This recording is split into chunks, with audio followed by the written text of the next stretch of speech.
সরকার বলছি।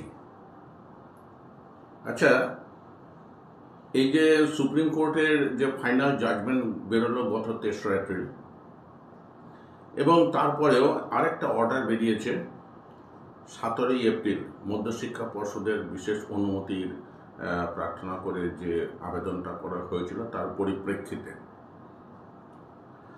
এই দুটো অর্ডারের পরে এখনো সাংবাদিকরা এই যে যারা চাকরি হারালেন এই সমস্ত ছাত্রছাত্রী, বা এখন তো ছাত্রছাত্রী নয়, শিক্ষক শিক্ষিকা, এদেরকে জিজ্ঞাসা করছেন, আচ্ছা আপনাদের সাময়িক স্বস্তি মিলল তো? আর সেই ধরনেরই কিছু শিক্ষক শিক্ষিকা আছেন, তারা বলতে হ্যাঁ মিলল, এরপর দেখতে হবে যেন চাকরিটা আমরা ফিরে পাই। তাদের দুর্ভাগ্য নিয়ে আমার কোনো বক্তব্য নেই। দুর্ভাগ্য তো সত্যি, যারা সত্যিকারের মেধাবী এবং বিনা দুর্নীতিতে চাকরি পেয়েছেন, তারা যে চাকরিটা হারালেন এর জন্য তো অতি অবশ্যই তাদের প্রতি সিম্প্যাথি আছে, কিন্তু একসঙ্গে একটা বিরক্তিও আছে যখন তারা বলছেন যে এরপর দেখতে হবে যে আমরা চাকরিটা ফিরে পাই। আচ্ছা, এই যে সমস্ত ছাত্রছাত্রী বা শিক্ষক শিক্ষিকা, এদের কি ধারণা এরা চাকরিটা কিভাবে ফেরত পেতে পারেন? ভরসা রাখছেন রাজনৈতিক নেতাদের ওপরে বা প্রশাসনের ওপরে যে আমাদের একটা ব্যবস্থা হয়ে যাবে? যদি মুখে বলার জন্য সেটা বলে থাকেন তাহলে বলার কিছু নেই, কিন্তু যদি তারা বিশ্বাস করেন যে পরীক্ষা বেঁটে রেখে চাকরিটা ফেরত পাওয়া সম্ভব, তাহলে মানে সত্যি সত্যি এদের জন্য সিম্প্যাথি ছাড়া আর কিছু প্রাপ্য নেই। আর সংবাদ মাধ্যমে যে সমস্ত রিপোর্টার এই ধরনের প্রশ্নগুলো এই ছাত্রছাত্রী বা শিক্ষক শিক্ষিকাদের করছেন, আমার ধারণা তারা হয় ইংরেজি পড়তে জানেন না, অথবা পেশার তাগিদে বা তাদের যে ওপরওয়ালা তাদের তাগিদে তারা এই ধরনের বোকা বোকা প্রশ্নগুলো করতে পারেন। তাদের নিজেদের বাড়িতে যদি কারোর চাকরি চলে যেত তাহলে কি তারা এই ধরনের প্রশ্ন তাদের আত্মীয় স্বজনকে করতে পারতেন? কি একটা স্বস্তি মিলল তো? কতটুকু স্বস্তি মিলল বা না মিলল সেটা তো আমরা এখনই আলোচনা করব।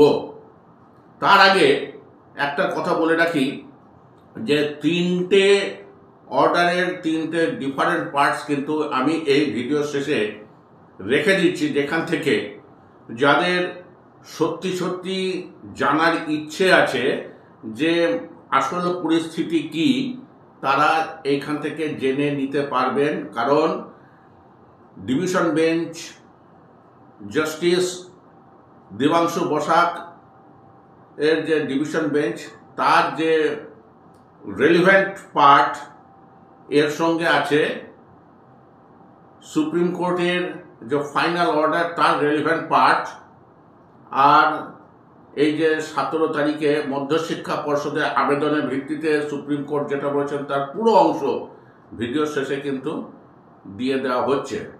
অনুগ্রহ করে সেটা ফলো করবেন। এবার আসি, এই যে অর্ডার যেগুলো হয়েছে তার কি অর্থ আমরা নিরূপণ করতে পারি। এখন তো অনেকে বলছেন হ্যাঁ আমরা তো চেষ্টা চালিয়ে যাচ্ছি যাতে আমরা চাকরিটা ফেরত পাওয়া যায়, আর তাদের চাকরি ফেরত পাওয়ার সম্ভাবনা আছে কিনা আগে সেটা দেখুন। তার আগে বলি যে একই এই যে শিক্ষকতার মধ্যে যারা আসেন তারা এমনিতে মধ্যমেধা বা নিম্ন মেধার মানুষ। এই কারণে যে যারা উচ্চ মেধা তারা তো নিট বা অন্যান্য প্রফেশনাল পরীক্ষা দিয়ে বিভিন্ন প্রফেশনে তো তারা চলেই গেছেন। এরপরে যারা পড়ে রইলেন, যারা সেখানে কোয়ালিফাই করতে পারেননি, তারাই তো এই শিক্ষকতার মধ্যে এসছেন। যদিও আমরা যখন পড়াশোনা করেছি তখন শিক্ষকদের স্থান ছিল সব থেকে উঁচুতে। এখন তো শিক্ষকদের যে কাজটা সেটা তো এখন একটা চাকরি। অতএব সেই দুর্নীতি করেই হোক বা যেভাবে হোক একটা চাকরি পেয়েছে, তার ভ্যালু যে তারা যে হাজার হাজার ছাত্রছাত্রীকে যে পার করবেন তাদের পেশাগত জীবনে, সেই দিকে কারো লক্ষ্য নেই। এই ছেলেটার চাকরিটা তো গেল, that is the point, talking point. এবং আমাদের যে রিপোর্টাররা বলিহারি যায়, এদের শিক্ষাগত যোগ্যতা তো সেরকমই, যে কারণে তারা এখন বিভিন্ন চ্যানেলে সাংবাদিক হয়েছেন। যদি তাদের যোগ্যতা থাকতে পারত তাহলে এর থেকে তারা অনেক ভালো জায়গাতে যেতে পারতেন। নাহলে রাস্তায় এই বুম হাতে নিয়ে আপনার কেমন লাগছে, আপনারা কি মনে করছেন যে আপনাদের স্বস্তি হলে লিডিং করছেন, যে ওকে বলে দেওয়া হচ্ছে যে তুমি এই উত্তর দাও। যাই হোক, এগুলো আর বলে লাভ নেই। আপনাদের দৃষ্টি আকর্ষণ করব সুপ্রিম কোর্টের যে ফাইনাল অর্ডার বেরিয়েছিল তার 37 নম্বর প্যারাতে। এখানে দেখুন, এখানে দেওয়া আছে যে কিভাবে অতিরিক্ত শিক্ষক নেওয়া হয়েছে যেগুলো প্যানেলের বাইরে।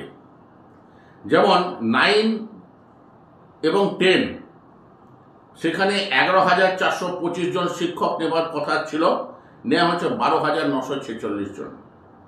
12 ক্লাসে 11-12তে নেওয়ার কথা ছিল 5,557 জন, নেওয়া হয়েছে 5,756 জন।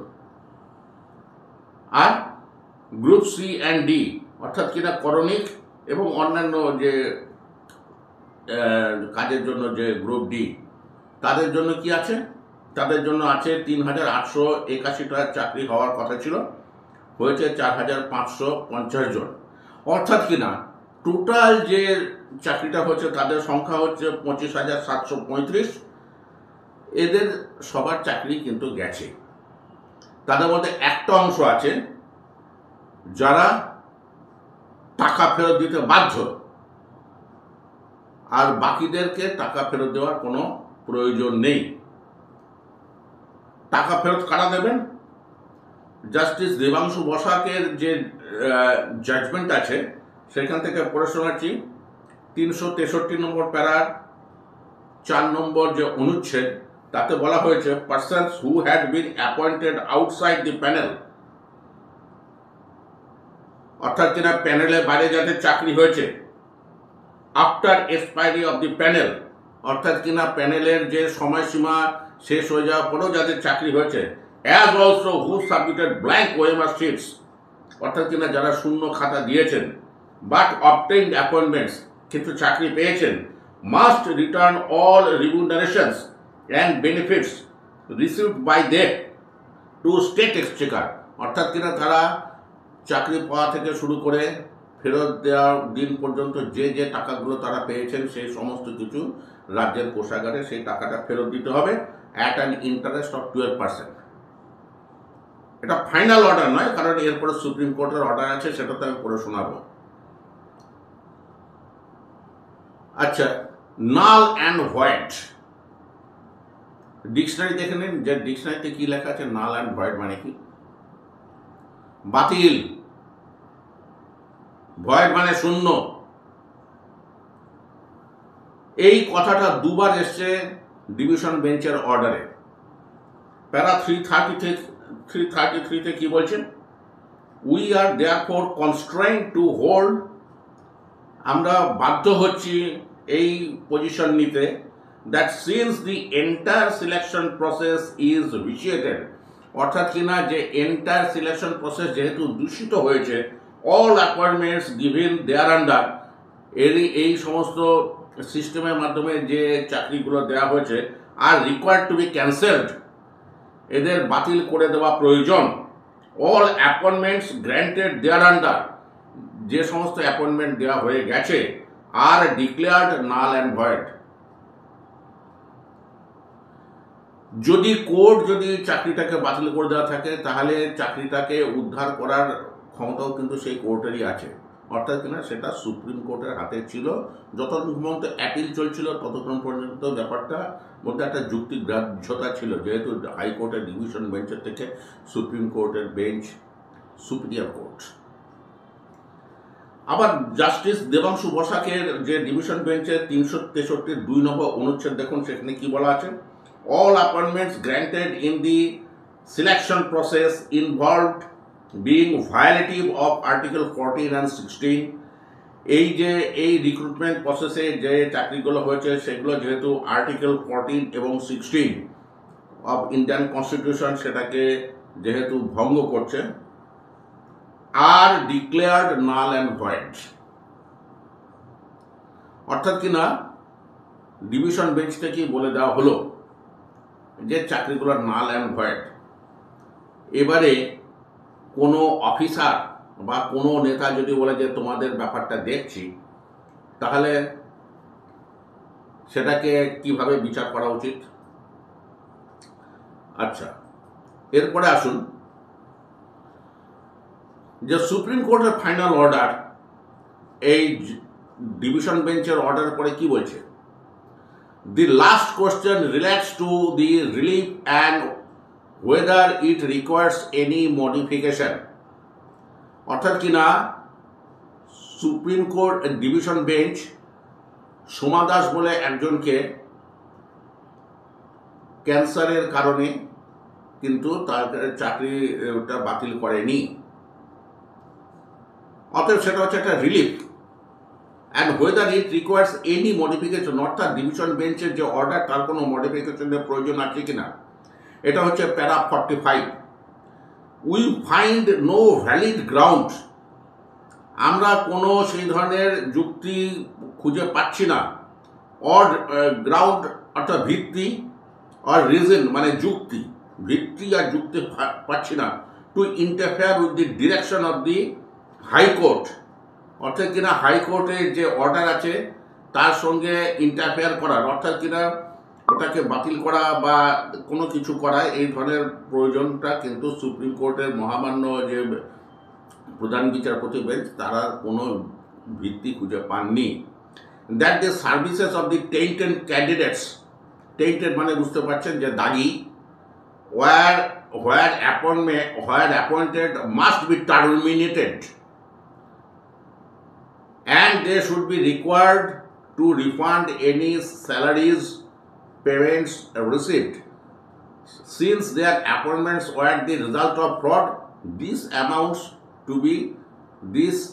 to cheating. Therefore, we see no justification to alter this direction. অর্থাৎ কিনা এটা টাকা ফেরত দেওয়ার ব্যাপারের কথা বলা হচ্ছে। For candidates, para 46, for candidates not specifically found to be tainted, অর্থাৎ কিনা যাদের বিরুদ্ধে এখনো পর্যন্ত দুর্নীতির সবিশেষ প্রমাণ পাওয়া যায়নি, the entire selection has been rightly declared null and void. তাদের ক্ষেত্রেও কিন্তু চাকরিগুলোকে নাল অ্যান্ড ভয়েড, বাতিল বলে ডিক্লেয়ার করা হলো, due to egregious violations and illegalities, অর্থাৎ কিনা এই যে বেআইনি কার্যকলাপের কারণে এই চাকরিগুলোকে যেহেতু বেআইনি প্রসেসের মাধ্যমে হয়েছে, অতএব এটাকে সঠিকভাবেই নাল অ্যান্ড ভয়েড করা হয়েছে। এটা সুপ্রিম কোর্টের চিফ জাস্টিসের বেঞ্চের অর্ডার। এই অর্ডারকে অল্টার করার ক্ষমতা কার আছে? যারা এখনো বলছেন যে চাকরিটা যাতে ফেরত পাওয়া যায় সেটা দেখব, দেখুন। আচ্ছা, আরো আছে, ফর ক্যান্ডিডেটস নট, আচ্ছা, however their services will be terminated. Furthermore, no candidate can be appointed since the entire examination process and results have been declared void. অর্থাৎ কিনা যে প্যানেল যেগুলো পড়ে রয়েছে সেখান থেকে আর কাউকে কোনো রকম চাকরি দেওয়া যাবে না, যেহেতু এন্টায়ার প্রসেসটাকে ডিক্লেয়ার করা হচ্ছে ভয়েড হিসাবে। তো এই হচ্ছে ব্যাপার। এবারে আসছে নতুন পরীক্ষার ব্যাপার। সেটা বলার আগে আরেকটা জিনিস ক্লিয়ার করে নিই, যে এই যে অর্ডারটা দেয়া হলো সুপ্রিম কোর্টের তরফে, তারপরে সত্যি এটা ঠিকই যে স্কুলগুলোতে যে শিক্ষকের অভাবের ব্যাপারটা তো প্রকট হয়ে দেখা দিল, তার ফলে পড়াশোনা কিন্তু বা স্কুল চালানোটাই অসম্ভব হয়ে দাঁড়িয়েছে।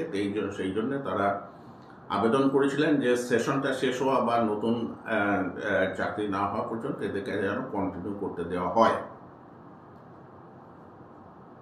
এই আবেদনের যে নিষ্পত্তি সেটা কিন্তু 17 তারিখে হয়ে গেছে।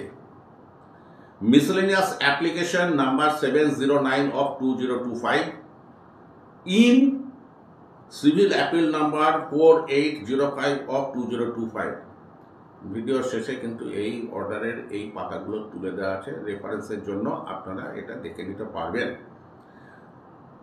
এখানে ওয়েস্ট বেঙ্গল গভর্নমেন্ট, আচ্ছা একটা কথা, মিসলেনিয়াস অ্যাপ্লিকেশন কি?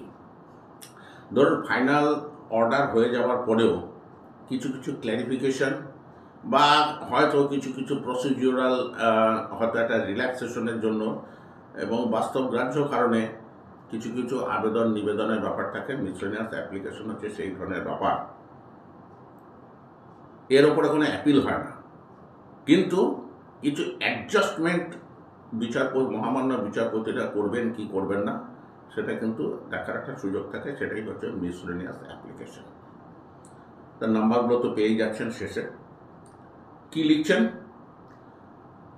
যে বেঞ্চ ফাইনাল অর্ডার দিয়েছিলেন সঞ্জয় কারোল, মহামান্য চিফ জাস্টিস এবং সঞ্জয় কারোলের বেঞ্চ যে অর্ডারটা দিয়েছে তারাই কিন্তু এই অর্ডারটাও দিয়েছেন।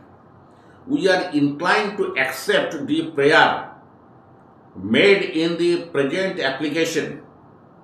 আমরা মধ্যশিক্ষা পর্ষদের যে আবেদনটা গ্রহণ করার পক্ষে মত দিচ্ছি, ইনসোফার as it relates to assistant teachers. অর্থাৎ কিনা এই যে আবেদন যেখানে শুধুমাত্র অ্যাসিস্ট্যান্ট টিচার্সদের কথা বলা হয়েছে, শুধু সেই অংশটুকু আমাদের মেনে নিতে কোনো আপত্তি নেই। ইনসোফার as it relates to assistant teachers for classes 9 and 10 and classes 11 and 12 not found to be tainted। অর্থাৎ কিনা এদের মধ্যেও বলে দেওয়া আছে যে যদি এরা টেইন্টেড হয়, যদি না হয়ে থাকে তাহলে পর্ষদের আবেদন এক্ষেত্রে মেনে নিতে কোর্টের কোনো আপত্তি নেই। কিন্তু তারা সেখানে কতগুলো কন্ডিশন দিয়ে দিয়েছে, subject to the following conditions. কি conditions? An advertisement for fresh recruitment to the aforesaid posts shall be published before 31/5/2025। অর্থাৎ কিনা বোর্ডের প্রতি নির্দেশ গেল যে তোমাদের আবেদন শিক্ষকদের মানে যতটা শিক্ষকদের সঙ্গে যুক্ত যে ব্যাপারটুকু সেইটুকু মেনে নেওয়া হলো।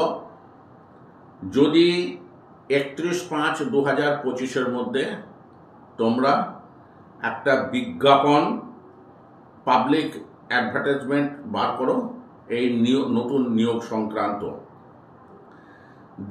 এবং সেকেন্ড কন্ডিশন কি? The examination and the entire recruitment process shall be completed by 31/12/2025। অর্থাৎ কিনা 2025-এর 31/12 পর্যন্ত, 31/12-র মধ্যে এই নতুন নিয়োগ প্রক্রিয়া কিন্তু শেষ করে ফেলতে হবে। The state government, the applicant অ্যাপেলেন্ট, West Bengal Board of Secondary Education and the West Bengal Central School Service Commission shall file respective affidavits। অর্থাৎ কেন পশ্চিমবঙ্গ সরকার, মধ্যশিক্ষা পর্ষদ এবং এসএসসি এরা একটা এফিডেভিট দিয়ে জানাবে বাই 31/5/2025, 31/5/2025-এর মধ্যে এফিডেভিট দিয়ে জানাবে enclosing therewith a copy of the advertisement. অর্থাৎ কিনা এই যে কপি অফ দি অ্যাডভার্টাইজমেন্ট কিন্তু দিয়ে তাদেরকে এফিডেভিট দিয়ে বলতে হবে যে এই আদেশটি তারা মেনেছেন। To ensure completion of the recruitment process by 31/12/2025। চতুর্থ প্যারাতে কিন্তু সাংঘাতিক কন্ডিশন দিয়েছে। In case the advertisement is not published by 31/5/2025, 31/5/2025-এর পরে মধ্যে যদি এই অ্যাডভার্টাইজমেন্টটা না বার হয় এবং সেই সংক্রান্ত এফিডেভিট যদি না কোর্টের কাছে পেশ করা হয়, appropriate order will be issued. Court কিন্তু তাহলে অ্যাপ্রোপ্রিয়েট অর্ডার দেবে, ইনক্লুডিং ইম্পোজিশন অফ কস্ট। এই যে কস্ট ব্যাপারটা কিন্তু কোর্টে খুব সাংঘাতিক ব্যাপার। কস্টের পরিমাণের থেকে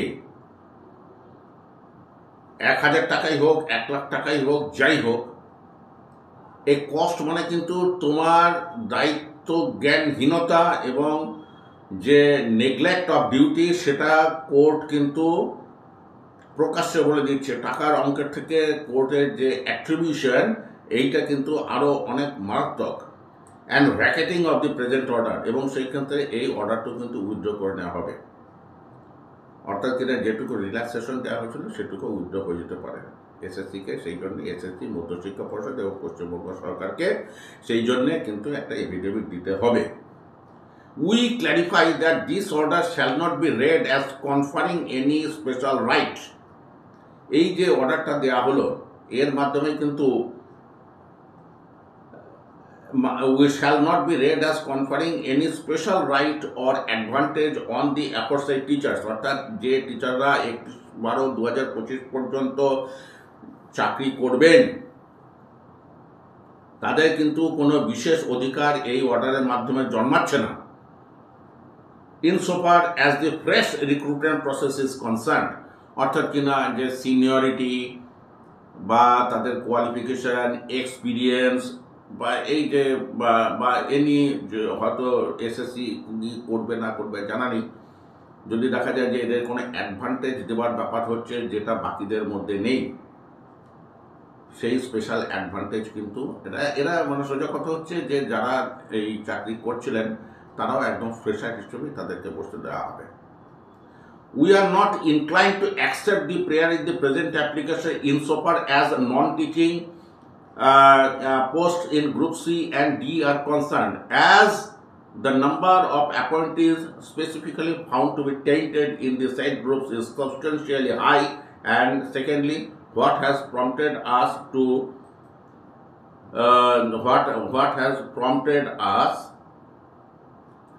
to pass this order in respect of assistant teachers not found to be tainted is that students undergoing study presently should not suffer on account of lack of teachers, the lapses and failures which have resulted in the order passed by this court.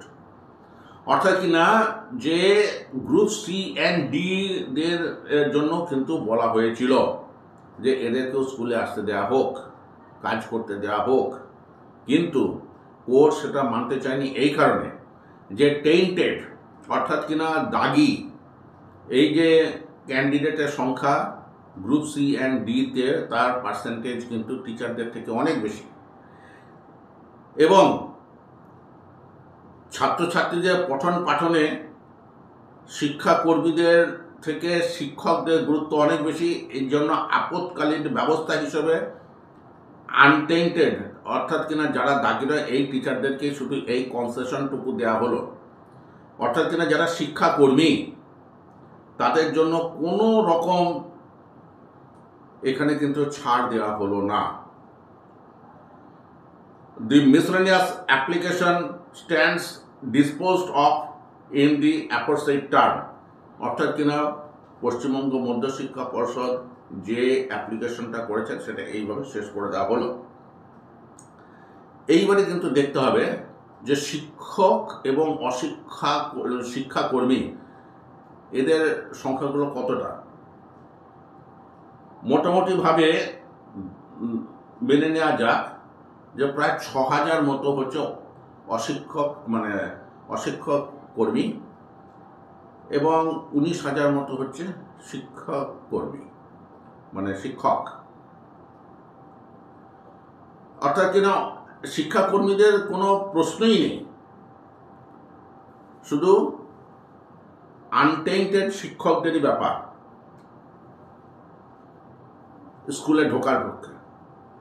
আরেকটা ব্যাপার কি না, এই যে নতুন recruitment test হবে, এই নতুন রিক্রুটমেন্ট টেস্টের ব্যাপারে জাস্টিস দেবাংশু বসাকের জাজমেন্টে কি বলা আছে, ডিভিশন বেঞ্চের অর্ডারে কি বলা আছে, যেহেতু সুপ্রিম কোর্ট নিজেই বলে দিয়েছে যে তারা এটা ডুপ্লিকেট করতে চাইছেন না, তারা এটাকে মানে অর্ডারের সাইজটাকে ঠিক রাখার জন্য তারা শুধু বলেছেন যে আমরা ইন্টারফেয়ার করার কোনো জায়গা পাচ্ছি না। অর্থাৎ যে জায়গাতে ইন্টারফেয়ার করা হলো না, অর্থাৎ যে জায়গাতে ডিভিশন বেঞ্চের কথাগুলো আপহেল্ড রইল, সেটা কি এসএসসি শ্যাল আন্ডারটেক এ ফ্রেশ সিলেকশন প্রসেস। অর্থাৎ ফাইনাল পজিশন হচ্ছে SSC shall undertake A fresh selection process in respect of A declared vacancies involved in the selection process preferably within a fortnight from the date of declaration of the results of the ensuing elections. Order বেরিয়েছিল 2022-এর order বেরিয়েছিল 2024-এর April মাসে, অর্থাৎ তখন সংসদীয় নির্বাচন চলছিল। বলেছে যে নির্বাচন শেষ হওয়ার পরে পরেই কিন্তু এই পরীক্ষার বিজ্ঞাপন থেকে শুরু করে পরীক্ষা প্রসেসটা শুরু করতে হবে। এবং আরও একটা বলা ছিল যে ইন লেটার অ্যান্ড স্পিরিটে এসএসসিকে কিন্তু এই পরীক্ষাটা হোল্ড করতে হবে। কিন্তু সুপ্রিম কোর্ট বা জাস্টিস দেবাংশু বসাকের যে ডিভিশন বেঞ্চ, দুটোর কোনো অর্ডারে কিন্তু পরীক্ষা সংক্রান্ত ব্যাপারে কোনো বিশেষ নির্দেশ ছিল না। অর্থাৎ কিনা এইখানে যেহেতু পুরোপুরি ক্ষমতাটা এসএসসিকে দিয়ে দেওয়া হয়েছে, কাজে বেশ কিছু ইস্যু কিন্তু এখনো ঠিক করা প্রয়োজন পরীক্ষার বিজ্ঞাপন বেরোনোর আগে। যে পশ্চিমবঙ্গ মধ্যশিক্ষা পর্ষদ যে মিসেলিনিয়াস অ্যাপ্লিকেশন করলেন, তাতে অশিক্ষক কর্মচারীদের জন্য কি বলা ছিল, যাই হোক সেটা তো অলরেডি আলোচনা হয়ে গেল। সেকেন্ড কোশ্চেন হচ্ছে, সুপ্রিম কোর্ট তো শিক্ষাকর্মীদের স্কুলে ঢোকার ব্যাপারে নিষেধাজ্ঞা জারি করেছেন, তা সরকার পক্ষে এ ব্যাপারে কি করা হয়েছে, বা এই যে যাদেরকে স্কুলে যেতে বলা হবে তাদের জন্য কি কোনো নিয়োগপত্র আসবে? 3, 31শে মে 2025-এর মধ্যে পরীক্ষার বিজ্ঞাপন জারি করতে হবে, আর 31শে ডিসেম্বরের মধ্যে গোটা নিয়োগ প্রক্রিয়া সমাপ্ত করতে হবে। কিন্তু তার আগে যেটা প্রয়োজন সেটা হচ্ছে চিহ্নিতকরণ, অর্থাৎ কিনা কারা পরীক্ষায় বসতে পারবেন।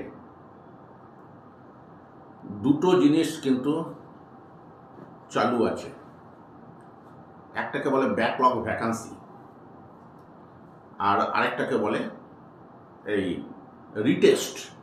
যেটা হচ্ছে এটা রিটেস্ট, অর্থাৎ কিনা 2016-তে যারা বসেছিলেন শুধু তারাই বসার অধিকারী, না এখন যারা যোগ্য মানে ফ্রেশ ক্যান্ডিডেট হিসেবে যোগ্য তারাও বসার অধিকারী? এই ব্যাপারটা সম্পর্কে যদিও কোথাও কিছু বলা নেই। শিক্ষাকর্মীদের ক্ষেত্রে কঠোর হওয়া, কারণ দুর্নীতির পরিমাণ তাদের মধ্যে সব থেকে বেশি, কিন্তু শিক্ষাকর্মীদের শিক্ষাগত প্রয়োজন তো শিক্ষকদের থেকে অনেক কম। এই যে এই অর্ডার তো শিক্ষাকর্মীদের জন্য তো খুব কঠোরভাবে বলা হয়েছে। আইনের প্রয়োজন হচ্ছে কনসিস্টেন্সি। এই কনসিস্টেন্সির ব্যাপারটা কিন্তু মেনটেন করতে হবে, তা নাহলে আইনটা নিরর্থক হয়ে যায়। অর্থাৎ কিনা এই গোটা প্রসেসটাতে এক শ্রেণীর শিক্ষক ডিসেম্বর পর্যন্ত কাজ করার বা বেতন পাওয়ার সুযোগটুকু পেলেন, যাদের নামে কোনো সুনির্দিষ্ট দুর্নীতির অভিযোগ নেই। তো এখন ব্যাপারটা হচ্ছে যে এই যে 19,000 যারা চাকরি হারিয়েছেন, এদের বাইরে 22 লাখ মতো ক্যান্ডিডেট আছে, তারাও কিন্তু পরীক্ষা বসবেন, অতি অবশ্যই বসবেন, তারা বসার অধিকারী। ফলে যারা চাকরি করছেন তারা যে পুনরায় চাকরি পাবেন এই গ্যারান্টি তো তাদের নেই। কিন্তু আমার ধারণা অ্যাডভান্টেজে আছেন যারা চাকরি করছেন। কেন না, তারা তো অ্যাটলিস্ট পড়াশোনাটা জগতে রয়েছেন। এরপরে যদি বলেন যে আমরা সব ভুলে গেছি, তাহলে তো বুঝতে হবে তারা কেমন পড়াচ্ছিলেন। 12 ক্লাস যারা পড়াচ্ছিলেন তারা যদি 12 ক্লাসের রিক্রুটমেন্টের পরীক্ষার প্রশ্নের উত্তর দিতে না পারেন, তাহলে তাদের শিক্ষকতা করার যোগ্যতাটা কি সত্যি থাকে? তো এটাও ঠিক যে ফ্রেশ ক্যান্ডিডেটরা থাকবেন কি থাকবেন না তার উপর কিন্তু এই রিলেটিভ একটা ব্যাপার। যদি ফ্রেশ ক্যান্ডিডেটের থাকার কোনো রকম ব্যাপার না থেকে থাকে, তাহলে তো অ্যাডভান্টেজ হচ্ছে যারা চাকরি করছেন অলরেডি, কারণ তারা পড়াশোনার জগতের মধ্যেই ছিলেন। আর যারা আন্দোলন করতে করতে অন্য পেশার দিকে ঝুঁকে গেছেন, পেট তো কোনো যুক্তি মানবে না, চুপচাপ বসে থাকলেও চলবে না, কিছু না কিছু তো করতেই হবে। তারা পড়াশোনার বদলে তো অন্য কিছুতে যদি তারা ঢুকে থাকেন, তাহলে পরীক্ষার ক্ষেত্রে তাদেরই বড় কিনা ডিসঅ্যাডভান্টেজ, যারা এতদিন ধরে ধর্ণা দিয়ে এসেছিলেন। কাজেই একটা জিনিস কিন্তু মানতে হবে যে 19,000-এর কথাটা ভাবতে গিয়ে 22 লাখের কথাটা কিন্তু আমাদের ভোলা উচিত নয়। তারাও কিন্তু আমাদের বাড়িরই ছেলে মেয়ে। কাজে স্বস্তি কতটা হলো বা না হলো, এই ধরনের অবান্তর প্রশ্ন করে, বা যদি কারো মনে এখনো এই ধরনের চিন্তা থেকে থাকে চাকরিটা হয়তো ফেরত পাওয়া যেতে পারে, এই ভ্রান্ত ধারণা থেকে বেরিয়ে আসাটা অত্যন্ত প্রয়োজন। পড়াশোনায় মনোনিবেশ করা প্রয়োজন। এই কথাটা এর আগের এপিসোডেও একবার বলেছি, এখনো দ্বিতীয়বার রিপিট করলাম। যাই হোক, এপিসোডটাকে এখানে শেষ করছি আর লেংদি না করে। এর শেষে যে অর্ডারের যে পোর্শনটুকু সেটা তুলে দেওয়া হচ্ছে, অনুগ্রহ করে সেটা দেখুন, আর এপিসোডটা কেমন লাগলো সেটা অনুগ্রহ করে জানান।